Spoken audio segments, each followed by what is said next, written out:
The success of the Black Consciousness movement was captured most poignantly by the Soweto uprising. In our movement, we mobilized university students first and then the wider community, including high school students. So post the Soweto uprising, the government locked us up. Anybody who was seen to be active was regarded as having instigated this. Now, we didn't instigate the Soweto uprising. We did prepare the minds of those young people by inspiring them to be proud of who they are. So their rejection of what they call gutter education was an assertion of Black pride and an insistence that they deserve the best. And so after being detained, we were then, the whole idea of banning and banishment was to break up networks, break up solidarity groups, break up any activity that the government regarded as a threat to state security. And so after we were detained for 4.5 months, we were released, and then people were banished to different parts of the country. I was banished to the northern part of Limpopo, not where I grew up, not where my father's homestead is, but on the eastern side of it, in a place called Tzaneen, and I had never been to the place. So banishment is actually beyond banning. People were banned and restricted to their homes. But when they banish you, they take you to a far-off place, and the idea being to isolate you, to neutralize whatever activities we're involved in. In my case, because I was running very active community projects in the Eastern Cape, was to take me as far from the Eastern Cape as they could, but also as far from Steve Biko and the community that we had set up as they could. Banning orders were meant to kill you politically. So you are no longer able to associate with people. You can only have one person at a time, except your own family. You are not to be quoted. You are not to address any rallies. You are not to move outside your restricted area. In my case, in addition to being banished to that place, I was restricted to a township with 800 houses. Each time I needed to go to church, as an Anglican, the nearest church was in Tzaneen town, I had to get permission from the magistrate. So if I forget to get permission on a Friday, I can't go to church on Sunday.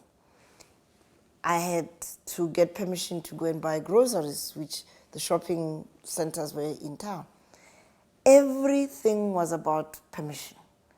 And that is to break your spirit. And for many people, it was devastating. I was fortunate as a medical doctor, and I dared them. At first, they had restricted me to a large area of the Tzaneen district. But when they saw me starting community health projects all over, they decided, okay, let's limit it to the township. They made a mistake because the people came from those villages to the township, and they could never break me. So I said, if you were to restrict me now from leaving my house, let me tell you, I will find something to do. You'll never break me.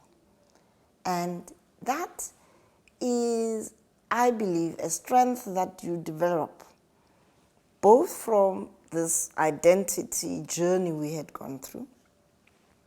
But the more they killed those close to me, the more they made me, at first, of course, the reaction is shock, grief, pain, and then anger. And the only way I could deal with anger was to translate it into energy. And I just worked and slept, worked and slept. And there was no way in which I was going to sit there and be depressed. The theory was that you could ask the Minister of Justice to explain to you why you were banished. So, duly, I got my lawyer, Raymond Tucker, to write to the Minister to inquire as to why I was banished. And he said that it is not in the interest of state security to tell you why you are banned. Full stop. And there's no appeal after that. I was banned and banished from 1977 to 1983. That was the beginning of the so-called opening of South Africa. Very tentative steps about the need to negotiate, etc. But because I had started projects in Linyenye and that whole Tzaneen district, I stayed on as a free person for another year because that had become home. I had started community projects which range from the community health center, which I built just across the street from where I lived, a child development center, which was a model for how you can give early childhood education to kids, a youth center to create a positive environment for young people to develop themselves. We had started livelihood projects with brick making, community gardens. All of that needed to be handed over in an orderly way to the people I'd been working with who lived there. Those projects are alive and well today. And that year I spent there was really worthwhile because I could use my network to raise money and to introduce them to the donors who used to support us. And so, yes, it was a long journey. It was also a growth period for me because you either get destroyed by pain or you get strengthened by it. In my case, I think I was strengthened by it.